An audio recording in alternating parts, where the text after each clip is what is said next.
Bismillahirrahmanirrahim. Assalamualaikum warahmatullahi wabarakatuh. Alhamdulillah al-qail ya ayyuhalladzina amanu kutiba alaikumus shiyam kama kutiba alal ladzina min qablikum la'allakum tattaqun. Alhamdulillah alladzi bi ni'matihi tatimmus shalihat. Asyhadu an la ilaha illallah wahdahu la syarika lah wa asyhadu anna Muhammadan abduhu wa rasuluh. Allahumma salli wa sallim wa barik wa an'im ala Muhammadin wa ala alihi wa sahbihi ajma'in. Ya ayyuhalladzina amanu taqullaha wa qulu qawlan sadida yuslih lakum a'malakum wa yaghfir lakum dhunubakum wa man yuti'illaha wa rasulahu faqad faza fawzan 'azima. Allahumma anfa'na bima 'allamtana wa 'allimna ma yanfa'una wa zidna ilman. Allahumma ati nufusana taqwaha wa zakkiha anta khairu man zakkaha anta waliyuha wa maulaha. Allahumma barik lana fi Sya'ban wa ballighna Ramadan, amma ba'd. Sesri dirahmati Allah, mukminin mukminat hafizahumullah. Kesempatan yang sangat membahagiakan pertemuan kita di penghujung Sya'ban. Di sisa hari yang tidak lama lagi kita akan masuki bulan berkah, bulan Ramadan. Saya dan Bapak Ibu semua, saya seliku, mudah-mudahan kita bisa menyiapkan persiapan yang sebaik-baiknya untuk persiapan Ramadan kita yang tahun ini mudah-mudahan lebih baik dari tahun-tahun sebelumnya, untuk kita dan untuk keluarga kita semuanya. Tadi berbagian terima kasih Allah Subhanahu wa Ta'ala. Saya ingin memulai dari sejarah Ramadan ini, kemudian nanti bagaimana Imam Ibnu Jauzi rahimahullah ta'ala membuatkan ilustrasi yang menarik tentang Ramadan, dan kemudian kita akan melihat bagaimana orang-orang dalam sepanjang sejarah kebesaran Islam atau generasi salafus saleh atau generasi sahabat yang tidak mengisi hari-hari mereka di Ramadan dengan panduan ayat-ayat Ramadan, juga petunjuk Nabi Shallallahu Alaihi Wasallam. Bapak Ibu saudara, Ramadan ini baru diwajibkan tahun 2 Hijriah. 2 Hijriah Ramadan pertama kali dipuasai oleh Nabi SAW, karena ayat Al-Baqarah 183 itu baru turun di bulan Sya'ban tahun 2 Hijriah. Artinya begitu turun satu bulan berikutnya kurang lebih, maka menjadi bulan Ramadan pertama bagi muslimin. Ramadan tahun 2 Hijriah. Kalau diukur dengan sejak Nabi Muhammad jadi Nabi, sejak pertama beliau terima wahyu sampai Ramadan pertama diwajibkan, maka itu 15 tahun lamanya. 15 tahun lamanya. Karena 13 tahun beliau di Mekah, dan kemudian Ramadan baru diwajibkan di tahun kedua, di 13 plus 2, kurang lebih 15 tahun. 15 tahun adalah merupakan tahun-tahun penyiapan untuk kata-kata ya ayyuhalladzina amanu. Karena penyiapan Mekah, ayat-ayat yang turun di Mekah adalah ayat-ayat yang memperbaiki iman, adab, akhlak para sahabat Nabi SAW di Mekah. Maka tidak heran ketika Ramadan Nabi dan para sahabat maksimal. Jadi maksimalisasinya karena sudah 15 tahun mereka bersama Rasul, iman mereka sudah luar biasa. Karenanya ayat Ramadan tidak dimulai dengan kutiba alaikumus syiyam, tetapi ya ayyuhalladzina amanu mulainya baru kutiba alaikumus syiyam. Itu 15 tahun itu Pak. Ya ayyuhalladzina amanu itu kalau dipanggil terus nyaut itu 15 tahun. Dan 15 tahun ya, di zaman Rasul, 15 itu dulu adalah usia rata-rata laki-laki memasuki usia balik. Jadi usia balik di zaman Rasul untuk laki-laki rata-rata usia 15 tahun. Karenanya sahabat yang ingin berjihad dan belum berusia 15 belum diizinkan Nabi SAW untuk ikut berjihad. kecuali kasus-kasus sangat sedikit. Rasulullah SAW 15 tahun kemudian memasuki itu. Ini sebenarnya pelajaran mahal, pelajaran pertama yang sangat mahal. Kalau kita punya anak atau diri kita sendiri, kita sekarang kita merasakannya. Kalau kita punya anak dari usia 0 kita didik dia, kita lahirkan dia, kemudian usia 0 kita didik, terus sampai masuk 15 tahun, harusnya itu usia yang sangat cukup untuk di usia itu ketika mereka sudah balik, mereka melaksanakan Ramadannya sangat maksimal. Kalau yang kita punya adalah generasi tambal sulam, generasi itu Pak, generasi on off itu. Jadi kalau nggak dipencet nggak on ya. Ada yang salah. Ada yang salah. Ada salah didik sebelum 15 tahun pasti. Penyiapannya mesti ada yang fatal, sehingga kemudian hasilnya roboh. Jadi kalau nggak didorong nggak jalan seperti mobil mogok itu. Kalau dia tidak dipencet dia nggak bunyi. Ibadah selalu begitu. Itu mesti ada yang salah. Karenanya tolong ukur keberhasilan pendidikan kita, baik di keluarga ataupun di level masyarakat, itu bisa dilihat di usia balik mereka. Masalah hari ini adalah usia balik malah lebih cepat. Itu masalah lagi. Kalau sama Nabi 15, sekarang anak 12 tahun sudah balik kadang-kadang. Bahkan kurang dari itu sudah balik. Dan itu jadi usia rata-rata balik hari ini. Dengan itu, maka seharusnya kita punya konsep menyiapkan itu, menyiapkan generasi, fondasi iman yang cukup. Karena banyak ayat di Quran yang semua hal itu bahkan sentuhannya langsung pakai iman. Bicara apapun, baik itu bicara ibadah, mahdhah, bicara muamalah, pakai ya ayyuhalladzina amanu, bukan? Dan itu kalau semuanya ya ayyuhalladzina amanu, ya ayyuhalladzina amanu, itu kalau tidak cukup fondasi ya ayyuhalladzina amanu, maka yang dilaksanakan ini tidak akan pernah maksimal. Saya beri contoh agak lompat jauh sedikit. Dalam urusan muamalah, utang piutang, ya. Orang pinjam meminjam segala macam, itu bisa konsep ekonomi Islam diterapkan oleh orang kafir, bisa apa enggak? Bisa, tapi yakinlah tidak akan pernah maksimal, pasti mentok dengan iman Pak. Karena ada hal-hal yang tidak bisa dihitung dengan matematika ekonomi, pakai iman. Kalau saya tunjukkan. Ketika Allah Subhanahu wa Ta'ala bicara tentang ayat utang piutang, ya ayyuhalladzina amanu, betul? Idza tadayantum bidainin ila ajalin musamman faktubuh, dan seterusnya, ayat paling panjang dalam Al-Qur'an.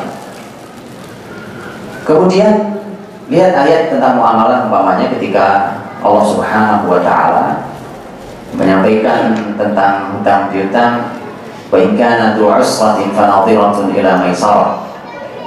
Kalau ada orang punya hutang sama kita, kemudian waktunya bayar ternyata nggak bisa bayar karena tidak punya uang, karena kekurangan, karena sempit rezekinya, maka kata Quran, berilah dia waktu lagi sampai dia punya kelapangan. Itu kalau sistem ekonomi hari ini Pak, itu berarti ekonomi rugi. Kalau duit kita ditahan di dia, betul? Makanya diterapkan hukum denda. Bagi yang terlambat bayar kena denda. Denda saat orang tidak bisa bayar hutang, maka itu persis itu riba jahiliyah.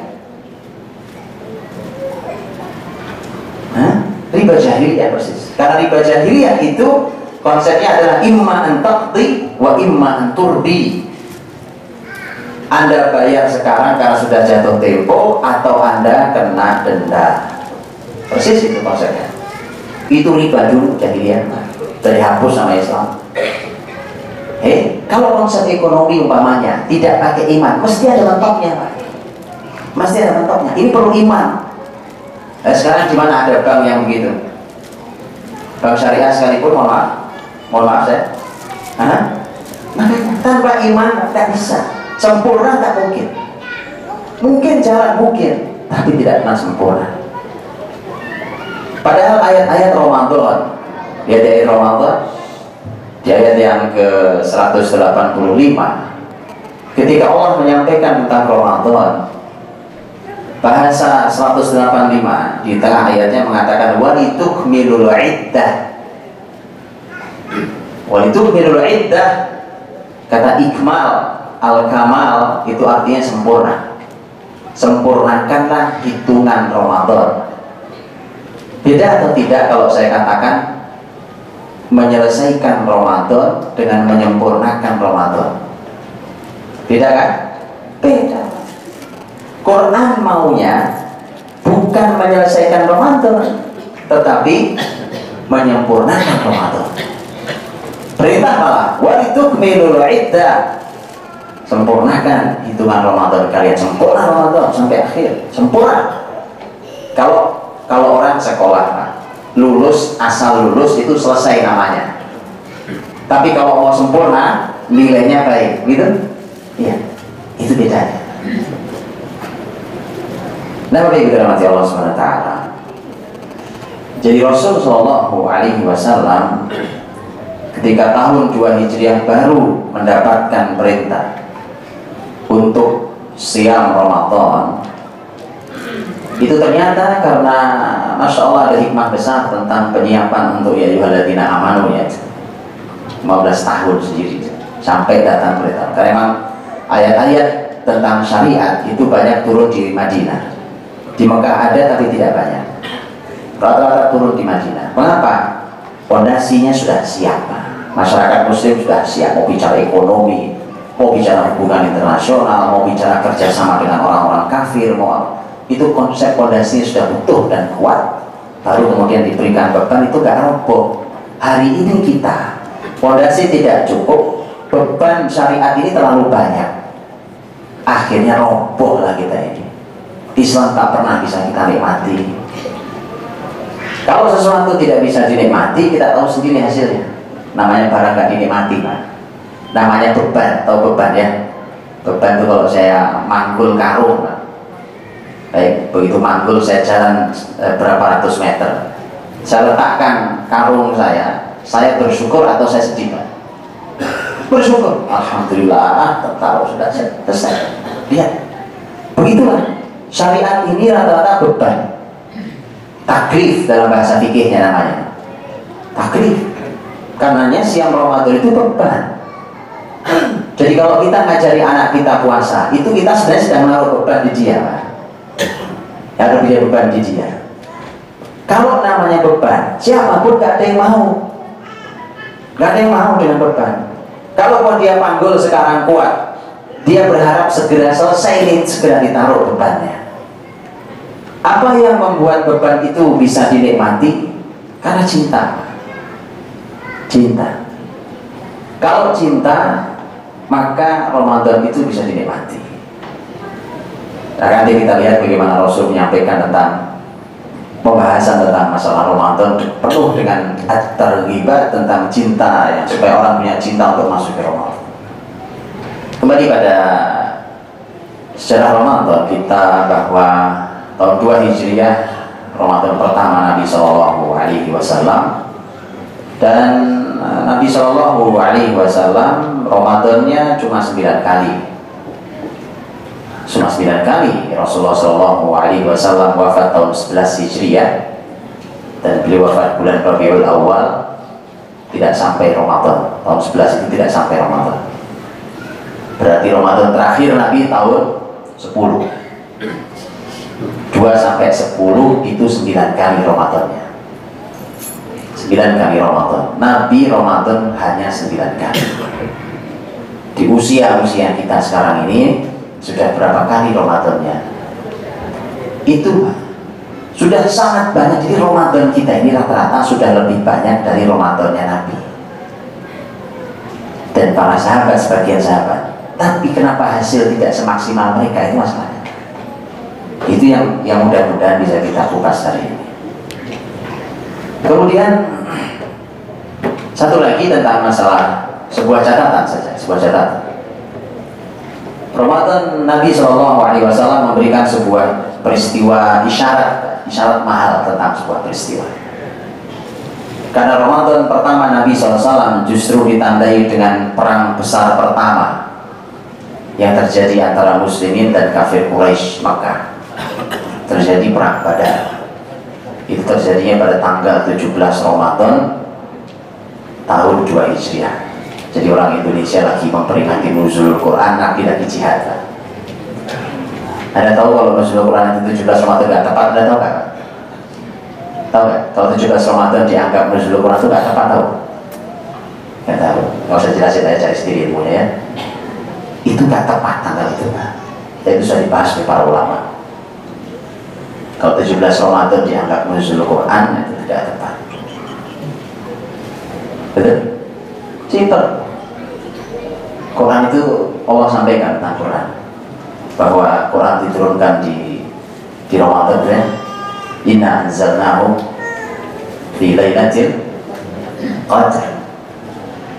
Diturunkan Quran di Lailatul Qadar. Itu yang jadi bagian dari landasan para ulama. Satu lagi yang menjadi landasan para ulama adalah bahwa Nabi puasa Senin Kamis itu. Nabi SAW mengatakan bahwa mengapa saya puasa Senin? Itu hari aku dilahirkan, itu hari aku diutus. Berarti Nabi pertama terima wahyu hari Senin. Dan itu bisa dikonversi Pak hari ini dengan ilmu hari ini kurang lebih bisa dikonversi. Senin. Dan itu ada yang menghitung, ulama menghitung bahkan, mencoba menghitung untuk menemukan berapa sebenarnya kapan turunnya Quran pertama itu. Kalau Lailatul Qadar itu Nabi perintahkannya di kapan mencari Lailatul Qadar itu? 10 hari terakhir. 17 Ramadan sudah 10 hari terakhir belum? Simpel. Dan itu dibahas oleh para ulama. Hal itu. Ya. Oh ya. Lupakan itu, cari ilmunya sendiri. Tapi begini. Rasulullah SAW di 17 Ramadan tahun 2 Hijriah itu perang Badar. Perang Badar terjadi. Itu perang Badar terjadi dan subhanallah surat Al-Anfal mengisahkan tentang perang Badar, bagaimana muslimin semua tidak siap untuk perang. Karena memang mereka pergi ke Badar bukan untuk perang. Mereka tak siap untuk perang. Orang beriman ini bedanya kalau orang beriman dengan orang tidak beriman. Orang kalau sudah kepepet begitu, kalau tidak beriman bunuh diri Pak. Tapi orang beriman begitu mentok kepepet ukuran manusia dan naik ke langit. Ada Allah SWT, nggak ada mentoknya. Nggak ada mentoknya orang beriman itu.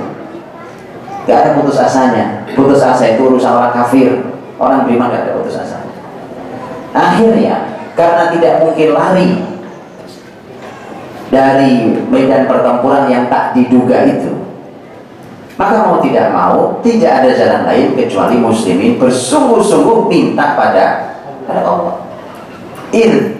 Tastaghithuna rabbakum fastajaba lakum anni mumitukum bi alfin minal malaikati murdifin. Ketika kalian bersungguh-sungguh dalam meminta pertolongan pada Allah, maka Allah kirimkan, Allah kabulkan, Allah kirimkan 1000 malaikat yang berbaris. Itu di Badar, surat Al-Anfal. Itu artinya bahwa pertolongan Allah hadir. Sudah itu momentum jihad, jihad bersama Rasul, kemudian terjadinya di bulan Ramadan pertama, bulan penuh berkah. Pertolongan Allah mudah sekali datangnya, mudah sekali datangnya. Muslimin tidak siap, pertolongan datang. Kalau kita lompat jauh di Ramadan yang ke-7, Ramadan Nabi SAW, Ramadan tahun 8 Hijriah, Ramadan tahun 8 Hijriah, yang peristiwa yang satu ini sudah memasuki 10 hari terakhir peristiwanya, yaitu peristiwa terbesar, kemenangan terbesar di sejarah kehidupan Rasulullah SAW yang disampaikan di surat Al-Fath, Inna fatahna laka fatham mubina. Kemenangan terbesar itu adalah Fathu Makkah, penaklukan atau membuka kota Makkah, di mana dapatnya dua, membersihkan kiblat, kiblat muslimin dibersihkan dari patung kemusyrikan, dan yang kedua adalah dia dibersihkan atau masyarakat Makkah dan sekitarnya mendapatkan hidayah dari Allah Subhanahu wa Ta'ala. Itu sebuah kemenangan besar. Jadi kemenangan terbesar sebenarnya adalah kemenangan tauhid, dan ketika hidayah sampai di hati masyarakat, itu baru kemenangan sesungguhnya kan. Baik, jadi kalau ini pemilu sebentar lagi ya, pilpres ya, kemenangan sesungguhnya adalah ketika masyarakat rame-rame dapat hidayah. Itu baru kemenangan sesungguhnya. Makanya termasuk surat terakhir yang turun ke Nabi adalah idza jaa nasrullahi wal fath wa ra'aitan nasa yadkhuluna fi dinillahi afwaja. Itu termasuk ayat yang terakhir turun pada Nabi SAW, termasuk surat terakhir turun pada Nabi SAW. Dan artinya ketika Nabi, Allah sampaikan pada Nabinya, kau melihat manusia berbondong-bondong masuk Islam. Itu baru kemenanganmu Muhammad. Itu baru namanya kemenangan. Kalau cuma kumpul orang banyak, bukan kemenangan dalam Islam, Pak. Bukan kemenangan. Kemenangan itu ketika masyarakat beramai-ramai untuk masuk ke dalam Islam, mendapatkan hidayah Islam ini. Jadi kalau masjid penuh di mana-mana, nah itu kemenangan namanya. Itu baru kemenangan. Kalau belum kemenangan. Karena itu di Fathu Makkah itu disebut sebagai kemenangan terbesar oleh Imam Ibnu Qayyim dalam sejarah kehidupan Rasulullah SAW. Itu dikarenakan tadi, dikarenakan kemenangan tauhid di atas kemusyrikan, dan yang kedua adalah masyarakat beramai-ramai mendapatkan hidayah. Itu kemenangan terbesar orang beriman. Itu terjadi juga Ramadan. Kalau kita bandingkan, akhirnya menjadi sebuah grafik yang menarik. Yang pertama adalah bahwa ternyata muslimin tahun 2 Hijriah tidak punya kesiapan, belum punya kekuatan, tapi ada di bulan Ramadan, jihad itu Allah berikan kemenangan, keberkahan Ramadan. Atau di tahun 8 Hijriah muslimin siap, muslimin sudah kekuatan, muslimin sedang ada di puncak kebesarannya tahun 8 itu. Karena kalau antum baca dari sejak tahun 5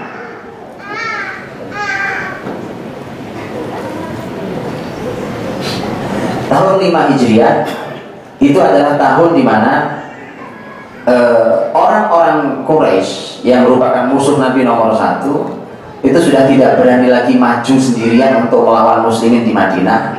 Akhirnya diprovokasilah oleh Yahudi. Yahudi memprovokasi Quraisy, kemudian memprovokasi Arab-Arab yang lain termasuk suku besar Bani Qatafan.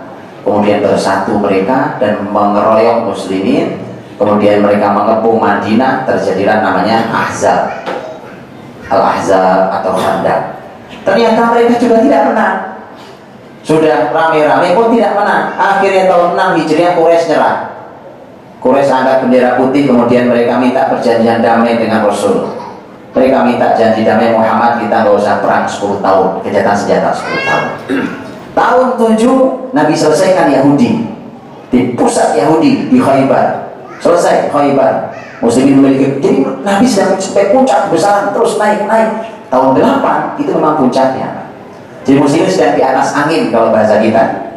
Jadi sudah kuat-kuatnya. Ternyata sama saja. Asal dia ada di Ramadan kita baik. Mau muslimin siap, mau muslimin tidak siap, mau muslimin sedang puncak kebesarannya atau muslimin sedang jatuh, Allah bisa memberikan kemenangan di bulan Ramadan itu. Itu satu. Yang kedua, bahwa kalau diukur dari Badar sebagai perang pertama dan dibandingkan dengan Fathu Makkah, maka para ulama mengatakan peristiwanya walaupun sama-sama besar, lebih besar, lebih tinggi Fathu Makkah. Itu menunjukkan bahwa Ramadan Nabi itu grafiknya naik, Pak. Ya kan?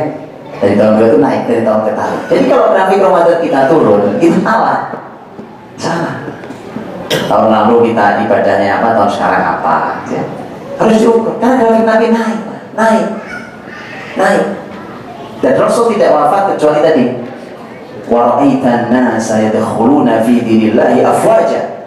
Itu ketika tahun 10 Hijriah, itu hanya tinggal beberapa bulan menjelang Rasul wafat, itu orang dari berbagai suku berbondong-bondong datang untuk menyatakan keislamannya.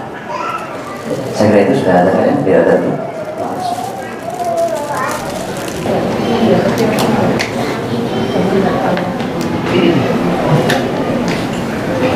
Alhamdulillah, wassalatu wassalamu ala rasulillah wa alihi wa ba'd. Nanti kita lanjutkan di dalam sejarah Ramadan satu poin lagi. Karena ini menjadi pelajaran mahal buat kita bahwa yang jadi masalah di kita hari ini adalah Ramadan itu sering teramputasi, kita pisahkan dari teman-temannya. Apa teman-temannya itu? Sebenarnya di bulan Sya'ban tahun 2 Hijriah itu, di mana di bulan itu turun perintah untuk siang Ramadan. Sebenarnya di bulan yang sama, di bulan Sya'ban tahun 2 itu ternyata turun 3 perintah yang lain. Bukan cuma Ramadan, tapi satu paket, satu bulan itu Nabi dapat 4 syariat. Apa hal itu? Tentu satu siang Ramadan, satu. Yang kedua adalah tahwilul qiblah, perpindahan kiblat. Nah, perpindahan kiblat itu ada yang menarik, bahasanya panjang, tetapi saya bisa cuplik satu hal saja. Ketika Allah berfirman, qad nara taqalluba wajhika fis sama' falanuwalliyannaka qiblatan tardaha fawalli wajhaka syatral masjidil haram. Kami, kata Allah, melihatmu wahai Muhammad sering membolak-balikkan pandanganmu ke langit. Nabi sering lihat ke langit bolak-balik. Kata Allah, maka Allah akan pindahkan kiblat ke tempat, ke kiblat yang kau ridhoi wahai Muhammad. Maka sekarang pindahkan arah kiblatmu ke Masjidil Haram. Ini tentang perpindahan kiblat ini, ternyata kalau menurut ayat itu Nabi yang ingin. Karenanya ayat mengatakan Allah akan pindahkan kiblatmu ke arah yang kamu sukai wahai Muhammad, kau ridhoi. Ternyata Nabi yang ingin. Makanya Nabi sering lihat ke langit bolak-balik, kapan wahyu turun. Saya ingin kiblat pindah. Pertanyaan, ini penting sekali pertanyaan. Mengapa Nabi minta pindah kiblat? Memang ada apa dengan Masjidil Aqsa? Bukankah itu juga masjid mulia? Quran sendiri yang mengatakan tentang Masjidil Aqsa, dan itu juga wilayah yang diberkahi. Mengapa Nabi minta pindah kiblat? Ini pelajarannya. Di sini pelajarannya. Karena Imam Ibnu Hajar Al-Asqalani dalam Fathul Bari, beliau menjelaskan bab ini. Beliau mengatakan bahwa Nabi SAW waktu di Madinah, Nabi kan mulai berinteraksi dengan orang-orang Yahudi ahli kitab, dan Nabi sangat bersemangat untuk berbeda dengan orang-orang ahlul kitab, orang-orang Yahudi. Karenanya dalam syariat Islam beberapa kali Nabi mengatakan wa khaliful yahud, wa khaliful yahud, wa khaliful yahud, itu kan? Dan berbedalah dengan Yahudi, berbedalah dengan Yahudi. Maka Imam Ibnu Hajar mengatakan Nabi sangat bersemangat untuk beda dengan Yahudi, termasuk dalam bab kiblat. Mengapa? Tidak ada masalah dengan Masjidil Aqsa-nya. Tapi yang menjadi masalah adalah ketika Nabi dan sahabat dari Madinah ke Masjidil Aqsa itu menghadapnya ke utara. Kalau ke Ka'bah menghadapnya ke selatan dari Madinah. Jadi berbalik itu 180 derajat. Menghadap ke utara kalau lagi sholat. Orang-orang Yahudi di Madinah mereka bilang begini, khalafana Muhammad wa ashabuh lakin qiblatana wahidah.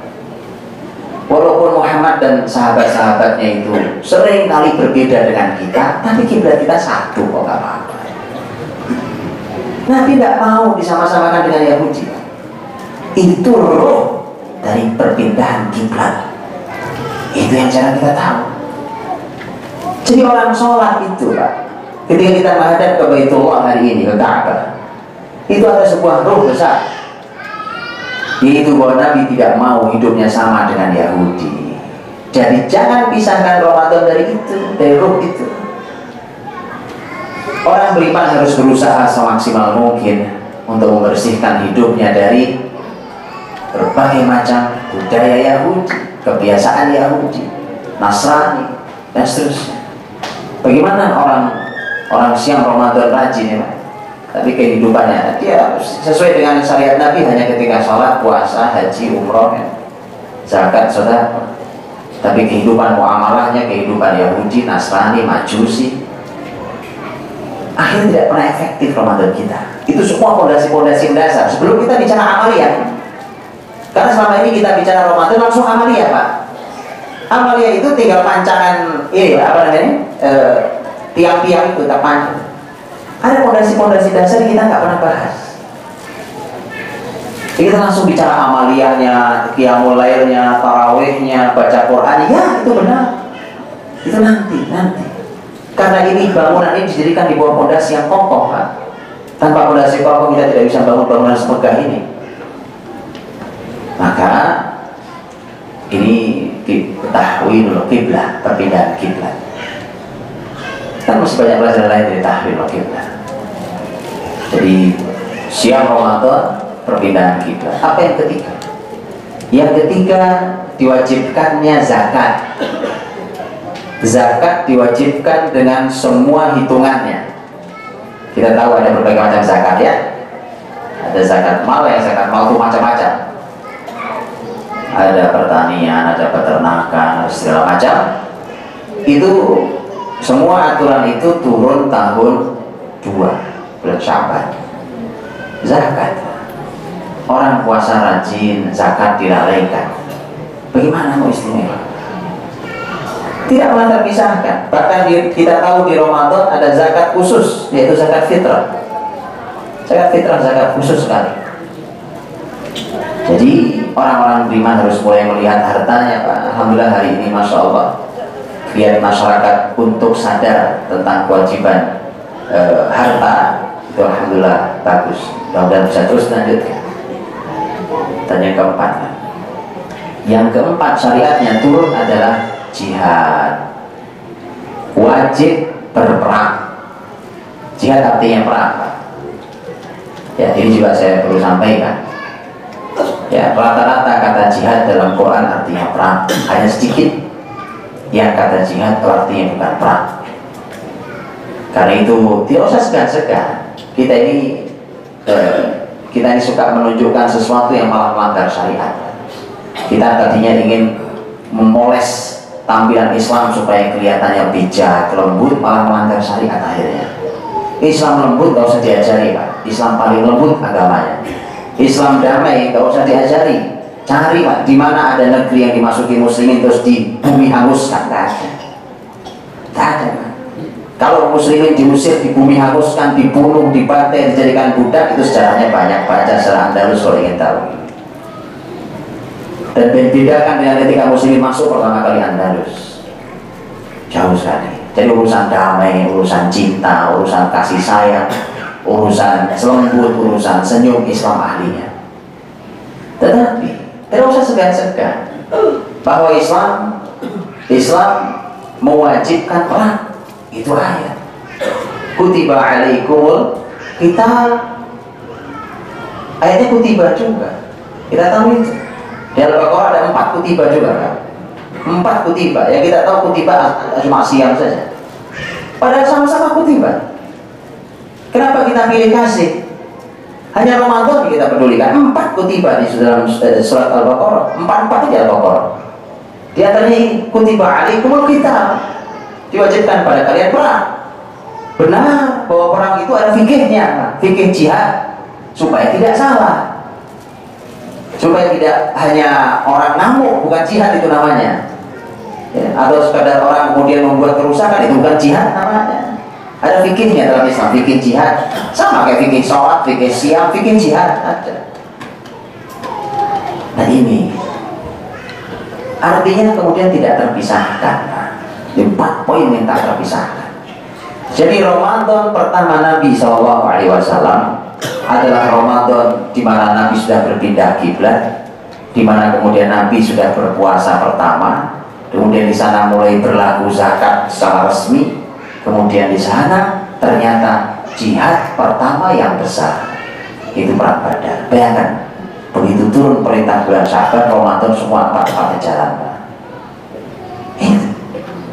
Jadi bangunan Ramadan kita ini ternyata memang ini Pak, sepotong-sepotong itu masalah.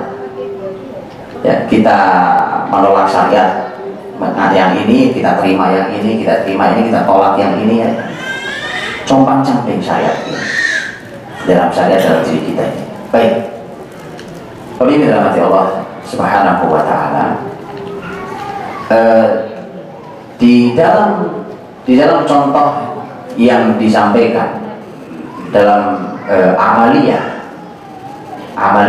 Nabi dan para sahabat di Ramadan itu menjadi perhatian sangat penting. Saya mau urutkan Pak, tapi ini mungkin waktu saya tidak banyak, mungkin saya urutkan singkat. Saya sebutkan di awal. Al-Baqarah 183 sampai 187 adalah ayat-ayat Ramadan. Di ayat Ramadan itu 183 sampai 187 di surat Al-Baqarah. Saya sebutkan secara singkat poin-poin pentingnya dari 183 sampai 187. 183 bicara tentang siam, puasanya. 184 itu bicara tentang fikih, sebagian fikih.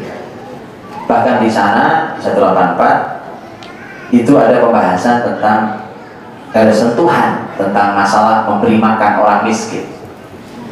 Fidyah itu memberi makan orang miskin.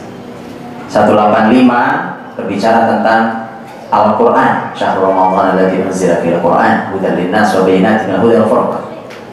Kemudian di 185 juga ada pembahasan tentang penyempurnaan Ramadan dan bertakbir sesuai dengan perintah Allah.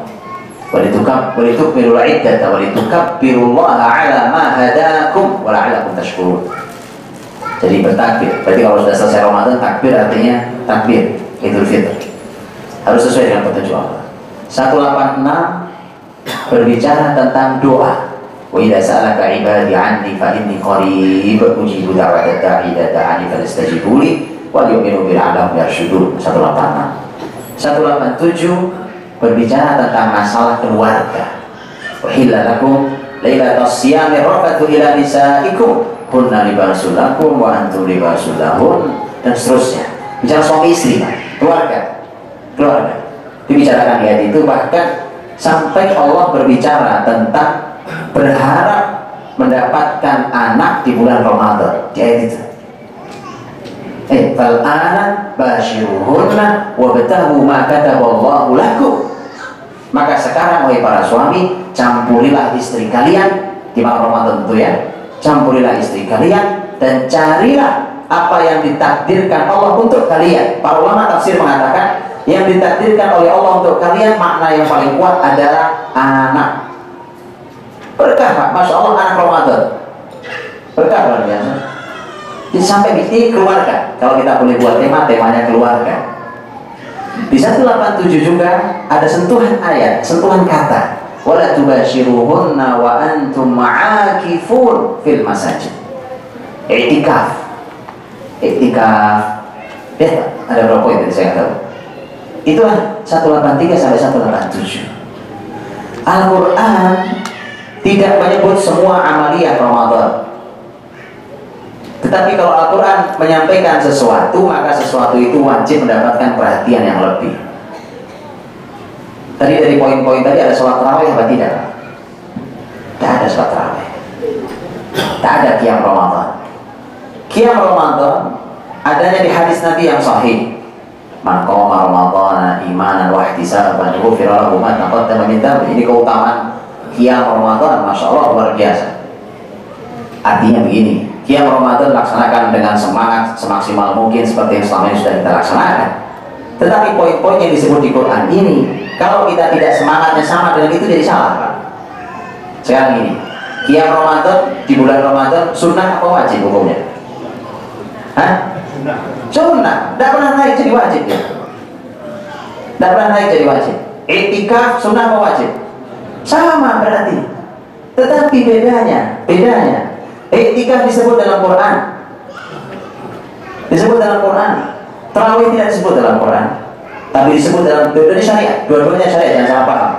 Dua-duanya syariat. Tapi saya cuma ingin katakan, kita semangat tarawih, Pak. Tapi kita tidak semangat iktikaf sesuai dengan petunjuk fikih disampaikan para ulama. Ya, ini membuat amalia Ramadan kita bolak balik.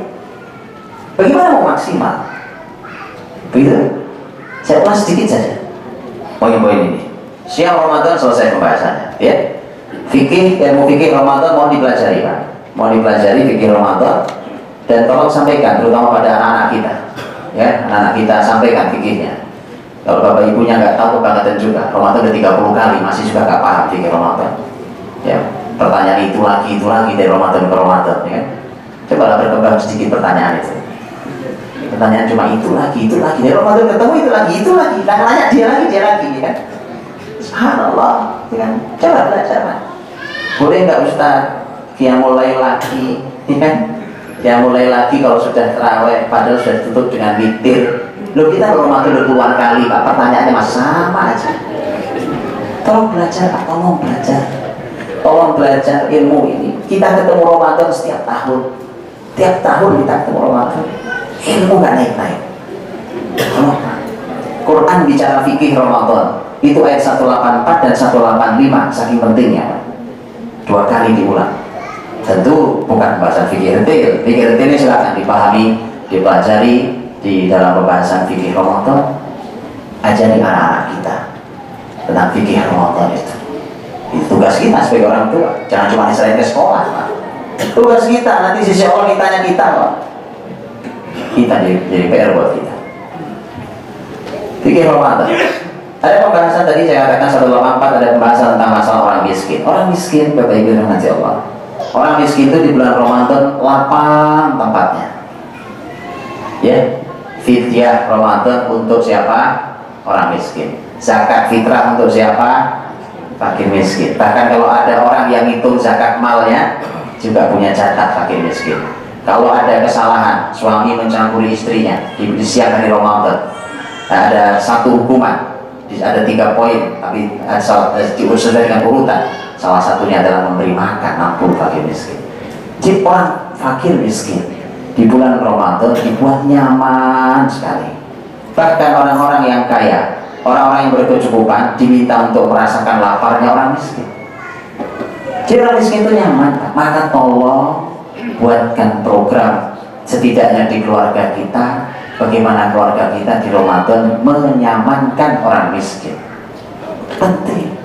Maka saya sering katakan, Bapak Ibu kalau membuat budget, Pak, budgeting keluarga di bulan Ramadan, ya, itu kan ada budgeting keluarga kita di bulan Ramadan. Apalagi kalau di Ramadan ini, kalau di Indonesia ada budaya pulang kampung, Pak. Gak tahu di Surabaya sini ada kemana ada pulang kampung atau enggak. Kalau di Jakarta sepi, jelas Jakarta sepi, Pak. Ya, orang pulang kampung. Nah, Surabaya saya tidak tahu. Itu ada budget pulang kampung, Pak. Ya kan? Kalau pulang kampung itu di ayat nggak ada, di hadis nggak ada. Iya tadi kan, kalau tarawih adanya di hadis Nabi, iktikaf ada di Quran dan di hadis Nabi. Pulang kampung nggak ada dua-duanya, nggak ada dua-duanya. Maka tolong silahkan pulang kampung, ya, atas nama silaturahim. Orang Indonesia paling pintar mengemas kalimat, ya. Pulang kampung silaturahim, ya silahkan, mulia, silaturahim mulia, silahkan. Tetapi ketika Anda siapkan budget pulang kampung, tolong di rumah siapkan budget untuk orang miskin. Panduannya apa? Panduannya adalah kalimat sahabat Abdullah bin Abbas radhiyallahu anhu. Abdullah bin Abbas radhiyallahu anhu menyampaikan bahwa karena Nabi sallallahu alaihi wasallam ajwadan nas bil khair wa ajwad ma yakun fi Ramadan. Nabi itu orang yang paling dermawan. Orang yang paling dermawan dengan kebaikan, dan Nabi lebih dermawan lagi di bulan Ramadan. Artinya begini, kita ini kan di hari-hari biasa Masya Allah sudah berbagi dengan orang tidak mampu. Ramadan berbaginya harus lebih banyak. Ada yang lebih tahu biasanya berapa di rumah? Baik, jadi Anda harus mulai, Pak, ukur biasanya berapa berbagi Ramadan lebih banyak lagi. Itu petunjuk Nabi SAW. Sampai seperti sahabat Abdullah bin Umar radhiyallahu anhu. Abdullah bin Umar radhiyallahu anhu itu kalau Ramadan tidak mau buka makan sendiri kecuali harus manggil orang miskin. Selalu. Kalau pernah dilarang karena keluarganya bilang, "Masa itu setiap hari?" Begitu dilarang, Abdullah bin Umar nggak mau buka di rumah. Begitu dilarang, Abdullah bin Umar nggak mau buka di rumah. Abdullah bin Umar dan saya harus makan bersama orang tidak mampu. Itu kebiasaan luar biasa. Kebiasaan salafus saleh. Sahabat Abdullah bin Umar. Kedermawanan. Membahas Al-Quran. Ini pembahasan besar. Saya mau tanya. Kalau ada orang masuk Ramadan, tidak satu ayat pun dibaca, sah nggak Ramadannya? Sah nggak? Ada orang Ramadan puasa selesai 30 hari atau 29 hari, tapi tidak satu ayat pun dibaca. Sah apa nggak puasanya? Sah Pak. Siapa yang mewajibkan baca Quran? Nggak ada. Baca Quran tidak sampai tidak wajib. Itu kalau hukum fikih. Tapi lihat Quran ketika mengatakan syahrul Ramadan alladzi unzila fihi al-Quran. Subhanallah. Hubungan Ramadan dengan Quran itu hubungan yang sangat erat. Sehingga bagaimana menjadi orang beriman? Ramadan sudah 35 kali baca Quran gak beres-beres, tajwid gak benar-benar. Serius gak sih Ramadan Anda? Karena Ramadan tak terpisahkan dari Quran. Saya tidak mau cerita tentang bagaimana dulu para sahabat menyelesaikan 30 juz di qiyam Ramadan mereka setiap 3 hari, setiap 7 hari, ada yang setiap 10 hari dalam qiyamnya, bukan membaca ya, dalam qiyam Ramadan rata-rata di 7 hari. Jadi kalau ada 7 hari di 1 pekan, berarti sekitar 4 pekan, 4 kali hatam qiyam Ramadan itu 4 kali hatam di dalam qiyam. Saya mau cerita itu Pak, itu ketinggian buat kita. Oke, saya cuma ingin katakan, Masya Allah, ayo kita mulai Pak, mulai. Tugas kita terhadap Quran itu luar biasa. Ini yang membuat muslimin kalah hari ini. Ini buat kita kalah hari ini Pak. Quran kita masalah. Artinya bahwa kekalahan umat ini karena kekalahan kita terhadap Quran kita. Itu persis kalimatnya Umar bin Khattab radhiyallahu anhu, di mana Umar berdialog dengan gubernurnya waktu Umar jadi khalifah. Umar mengatakan, "Ta'lam qaula nabi." Tidakkah kau tahu bahwa nabimu pernah bersabda, "Innallaha yarfa'u bihadzal kitabi qauman wa yadh'u bihi akharin." Sesungguhnya Allah mengangkat satu kaum dengan Quran, Allah jatuhkan juga dengan Quran. Itu ukurannya, Pak. Itu ukurannya. Kalau Anda ingin tahu, makanya geliat masyarakat hari ini terhadap Quran itu memberikan kabar gembira. Alhamdulillah, Masya Allah, hari ini masyarakat mulai menggeliat cinta Quran, itu luar biasa. Itu mudah-mudahan sudah ada juga di keluarga kita. Karena hari ini begini, Pak, ini saking subhanallah, ini musibah agama ya, Pak. Saking kita ini sudah diacak-acak oleh berbagai macam pemikiran yang bukan dari Islam. Akhirnya kalau ada anak kalau saya nyuruh orang, ayo Pak, anaknya suruh hafal Quran semuanya. Punya anak berapa Pak? 4, 3, udah 4 disuruh hafal Quran. Jawabannya gini, Pak Ustadz, anak saya yang mau jadi ustadz cuma 1, yang 3 enggak. Coba Pak, itu jawaban loh Pak. Itu kualitas apa jawaban itu? Apa hubungannya? Quran itu bukan Anda mau jadi ustadz. Pak, anak saya yang 1 mau jadi arsitek kok Pak, jadi nggak perlu hafal Quran. Coba lihat apa hubungan? Ya kan? Jadi kepala kita sudah dibelah oleh sekularisme itu sampai seperti itu. Quran itu, subhanallah, Quran Al-Karim, waktunya dikembalikan di Ramadan. Makanya tadi Pak, jadi perlu kita buatkan program serius di rumah kita tentang Quran. Ayo buat targetnya. Targetnya apa? Yang belum bisa baca ya baca, selesai. Mau baca itu gampang. Indonesia Masya Allah, Allah berikan ilmu, Allah bukakan ilmu, ya kan? Bukan kita ini baca hurufnya huruf Latin Pak, dari kiri ke kanan. Kalau Arab huruf dari kanan ke kiri. hurufnya keriting-keriting gitu ya kan. Kemudian ternyata kita di Indonesia Allah berikan ilmu di mana kita belajar membaca huruf Al-Quran itu sangat cepat, punya metode sangat banyak kita sudah, jadi nggak ada alasan untuk tidak bisa baca, pasti bisa. Kemudian begitu juga kita diminta untuk mulai menghafal Al-Quran. Masya Allah, hafal Al-Quran, walaqad yassarna Al-Quran lidzikri fahal min mudzakir. Sungguh telah kami mudahkan Quran untuk diingat. Boleh kita buatkan target menghafal Quran di rumah kita.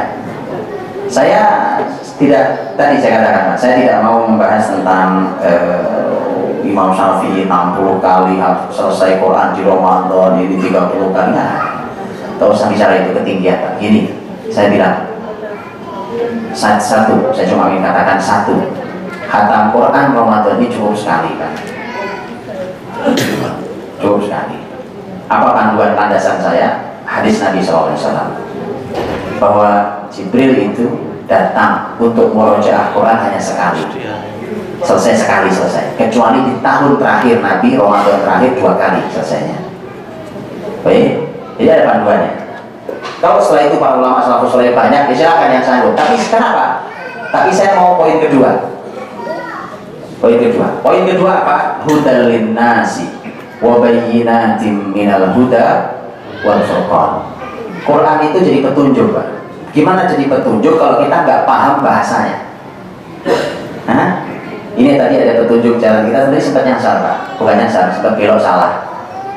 Ya, itu loh Pak, ada petunjuk ya kan? Petunjuk ada tulisan, petunjuk kan tulisan itu. Kalau saya tidak bisa bacanya, nggak jadi petunjuk, Pak. Atau saya bisa baca nggak paham artinya. Saya bunyi banyak, tapi apa maksudnya nggak tahu saya. Baca Quran alhamdulillah, walaupun nggak ngerti dapat pahala, alhamdulillah. Tapi yang Allah mau Quran di Ramadan itu menjadi huda, petunjuk. Kalau nggak paham, nggak pernah jadi petunjuk. Maka tolong buatkan program kedua. Makanya baca Quran sekali aja deh, gitu ya. Yang bisa 5 kali silahkan 5 kali. Tapi saya minta poin ini penting sekali, karena Quran maunya itu petunjuk. Jadi tolong bagaimana ceritanya sampai kita paham isi Quran Ramadan.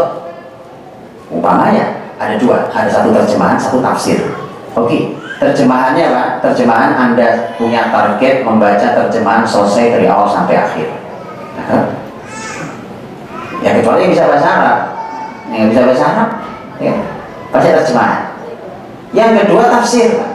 Silakan pilih tafsir standar yang luar biasa, tafsir Ibnu Katsir ya umpamanya. Ada banyak tafsir Ibnu Katsir. Ya kan, mungkin nggak selesai, aku mungkin selesai bahkan di Ramadan, target luar biasa, Pak. Jadi huda, petunjuk. Jadi kita naikkan Pak Ramadan kita sekarang. Quran kita naikkan, jangan gitu lagi, naik Ramadannya Pak. Ya. Nah itu harus kita tularkan di rumah. Bagaimana kalau Ramadan ini kita targetkan kita dan anak-anak kita nambah hafalan 5 juz? Sepakat? Enggak, ini serius saya. Apa saya bercanda kan? Saya bercanda kan? Saya serius. Bagaimana? 5 juz? Langsung aja. Ya. Loh, apa yang nggak bisa? Apa yang tidak bisa? Hari ini, subhanallah. Ini saya lagi ada program yang dilakukan oleh teman-teman. Saya ada teman-teman. Saya taruh di Purwakarta, Jawa Barat. Program 40 hari menghafal Quran 30 juz. Ini program dari Sudan kalau itu. Dan itu bukan uji coba, Pak. Ini sudah berkali-kali di Indonesia. Hasilnya luar biasa. Hanya 40 hari selesai hafal Quran 30 juz, tidak punya modal menghafal kecuali hanya dia sudah lancar membaca Qurannya dengan tajwidnya. Baik. Cuma itu. 40 hari 30 juz. 1 bulan, Pak. Masa 5 juz nggak dapat? Susah masih? Itu Pak kita. Kalau ingin tahu kita, itu kita. Jadi pantas kalau kemudian umat ini jauh dari kebangkitan, kita tahu sekarang kualitas kita. Teriak-teriak tentang takbir Allah Akbar, kebangkitan muslimin lah, panduan utama muslimin gak diurusi. Quran, yuk kita mulai, yuk Oke Pak, nggak 5 juz ya, 6 juz nggak apa-apa ya. Ya, ditawar boleh ya, nanti kita tawar-tawaran setelah ini. Tawar boleh ya. Tapi tolong Pak, buatkan program yang jelas tentang Quran, karena sangat jelas. Panduan Idul Fitri juga demikian Anda ilmui, karena perlu panduan Idul Fitri itu milu iddah atau itu kabirullah ala ma hadahu ya. Jangan sampai dari tahun ke tahun bingung terus kapan Ramadannya, kapan Syawalnya. Ya, cukuplah Pak. Kalau Anda berharap ke negara nggak bisa diharapkan, ya Anda yang berilmu sendiri. Kalau negara nggak bisa diharapkan, ya kan? Saya cuma berdoa ya Allah, mudah-mudahan Kau berikan untuk negeri ini menteri agama yang ngerti agama. Saya berdoa itu ya, karena urusan menentukan 1 Ramadan, 1 Syawal Pak, nggak ngerti sampai sekarang. Umat bingung setiap saat. Sudah gitu sidang isbat para kiai berantem, disiarkan live. Masyarakat gak ngerti itu ustadz berantem apa. Ustadz satu baca kitab ini, ustadz satu baca ini, orang gak ngerti. Orang cuma pengen satu nonton tuh Pak. Apa tujuannya? Besok Ramadan Pak, enggak Pak, cuma itu perlunya. Nggak perlu nonton berantemnya ustadz. Sudah gitu ustadznya pada sok bijak. Oh maaf nih, ustadznya pada sok bijak. Begitu selesai ujungnya berbeda, ya sudah, kita saling menghormati. Ikhtilafu ummati rahmah. Perbedaan umatku adalah rahmat. Rahmatnya sopo. Loh, rahmat bagaimana rahmat Pak? Bagaimana rahmat? Ini kejadian saya tidak bisa lupa Pak. Kami bangun sebelum subuh Ramadan, akhir Ramadan. Kemudian tetangga saya kedengaran klotak-klotek gitu. Karena tidak lumayan, tidak jauh. Klotak kedengaran lagi sahur kosong. Tiba-tiba terdengar takbir Pak. Takbiran Idul Fitri. Itu pada ngetuk rumah tetangga-tetangga, pada ngetuk rumah saya. Ustaz, ini besok bagaimana? Loh, kami mau sahur itu takbiran. Rahmatnya di mana coba? Tunjukkan ke saya. Di mana rahmatnya? Ini urusan umat besar. Urusan menentukan aja nggak bisa. Menyatukan umat tak bisa. Simpel sekali. Maka saya berdoa tadi itu. Mudah-mudahan Allah berikan di negeri ini menteri agama yang ngerti agama. Amin. Baik, itu perlu ilmunya. Ayat doa Pak 186 bicara tentang doa. Ayo doa Pak. Yang selama ini permintaan kita belum dikabulkan Allah, Ramadan saatnya. Ayat doa, ayo doa Pak. Maka perhatikan betul waktu-waktu dikabulkannya doa. Dan saya berikan kehati-hatian, coba dibuat hati. Karena seringkali waktu utama itu lewat Pak. Ada 2 waktu utama yang sering lewat di kita. Yang pertama adalah pas sahur, yang kedua pas mau buka. Itu sering lewat karena TV lagi lucu-lucunya. Pas sahur itu adalah perpaduan keberkahan antara keberkahan sepertiga malam terakhir dan keberkahan sahur di bulan Ramadan. Subhanallah. Dan itu kita kok nyetel TV, kita ngengesan. Gimana ceritanya? Matikan TV. Nah, sudah, hentikan itu. Ini saatnya berdoa. Allah cari Pak. Loh, kita ini kan kalau di Ramadan susah bangun ya. Waktu segitu susah bangun ya. Ramadan pasti bangun, Masya Allah. Kenapa tidak dimanfaatkan? Sampai Allah katakan, hal min mustaghfirin fa'aghfirullah. Apakah ada yang mohon ampun, aku akan ampuni. Adakah yang berdoa, aku berikan. Nah, yang mau buka puasa juga gitu Pak. Dulu para sahabat Nabi SAW seperti Anas bin Malik itu kalau mau buka puasa dikumpul anak cucunya Pak. Dia doa, diaminkan semua anak cucunya baru buka puasa. Hati-hati dengan TV Pak, saya sampaikan. Acara semakin gak jelas. Mohon maaf, saya orang TV Pak, saya di TV. Tapi saya katakan itu. Bahkan ada yang bilang ini, Pak Ustadz hentikan juga di TV, kenapa menganjurkan itu? Saya bilang acara saya aku ditonton juga gak apa-apa. Gak usah ditonton. Kalau itu acara gak tepat, merusak, gak usah ditonton. Artinya ini adalah merupakan satu hal penting agar kita ini tidak kelewat waktu-waktu utama berdoa. Kemudian 2 poin terakhir. Yang satu adalah keluarga. Tadi saya katakan keluarga, tolong diperhatikan. Masya Allah Pak, ini modal besar dunia akhirat kita, aset besar kita dunia akhirat. Pelajari betul tentang bagaimana mendidik keluarga dalam Islam, bagaimana jadi ayah, jadi ibu. Quran panduannya lengkap, kita nggak perlu panduan yang lain selain Quran dan hadis Nabi SAW. Kita nggak perlu teori-teorinya orang kafir untuk membangun keluarga kita. Tak perlu sama sekali. Kita hanya perlu wahyu, kita perlu dalil untuk panduan keluarga kita, membangun mereka.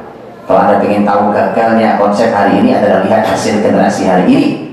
Itu adalah kegagalan konsep pendidikan keluarga hari ini, karena jauh dari konsep Quran, jauh dari konsep hadis Nabi SAW tentang membangun keluarga, bangun keluarga yang baik. Ramadan waktunya Quran bicara tentang keluarga, maka tolong keluarga perbaiki di Ramadan. Ya, kalau ada yang punya masalah, mudah-mudahan Allah segera selesaikan masalahnya. Ya, Allah satukan, Allah rukunkan keluarga-keluarga ini. Dan Allah mulai perlihatkan untuk kita generasi yang menyejukkan pandangan mata buat kita, insya Allah. Dan yang terakhir, itikaf. Tadi saya katakan, itikaf. Kalau dipelajari itikaf itu dipelajari fikihnya seperti apa. 10 hari Nabi SAW para sahabat di masjid.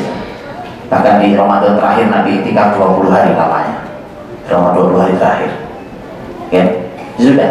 Kalau mau itikaf sesuai petunjuk Nabi 10 hari Pak, di masjid. Nggak keluar. Silakan. Ya, mulai diatur waktunya. Mau kapan lagi? Anda masih berharap hidup Ramadan depan? Boleh berharap, tapi Allah tentukan belum tentu. Kapan lagi? Ayo, ini waktunya. Ramadan. Yang urusannya kerja bisa Anda mulai pikirkan gimana cara cuti. 10 hari full itikaf. Saat muslimin hadir dengan semua upaya untuk menegakkan syariat Allah, di saat itu Allah memberikan kebesaran bagi muslimin. Itikaf. Karena ada juga ini namanya Masya Allah muslimin ya. Hari ini Pak saking jauh dari syariat. Ada orang bilang begini ke saya, gimana Ustaz? Pantas muslimin ini tidak maju-maju. Nah, saya bilang kenapa? Lah gimana? Orang lain, orang kafir sibuk untuk membangun dunia ini, mereka sibuk maksimal. Nah muslimin di masjid 10 hari ngapain aja?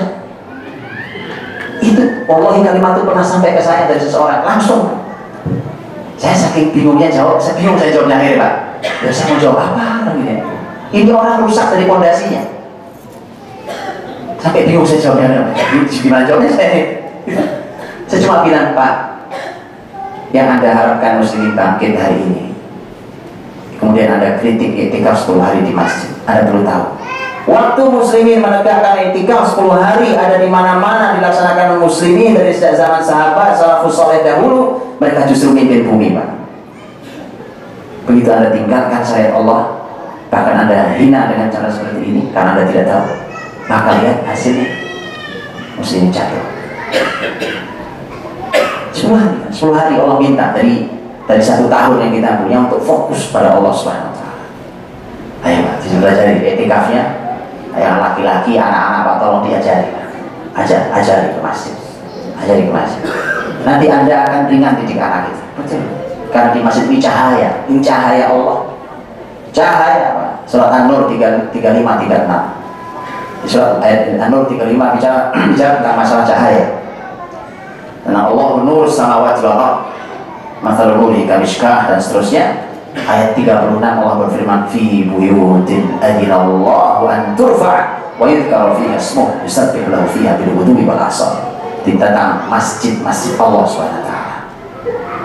Ini penuh dengan cahaya Allah SWT. Makanya kalau anak-anak itu Pak, kita bawa sering ke masjid untuk beribadah pada Allah, itu anak bercahaya. Kalau anak jauh dari masjid, anak gelap. Anak gelap. Iya, nyusahin Anda nanti.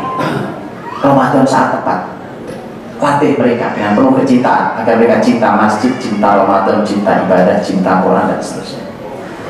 Saya kira itu nampaknya sudah cukup. Saya kira mudah-mudahan ini bisa mulai kita lakukan Pak.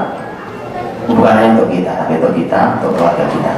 Kita lakukan, kita buatkan programnya. Mudah-mudahan Allah berikan kita taufik, kekuatan, kesehatan untuk kita melaksanakan Ramadan lebih baik. Memohon kita kepada Allah. Saya kira itu kembali ke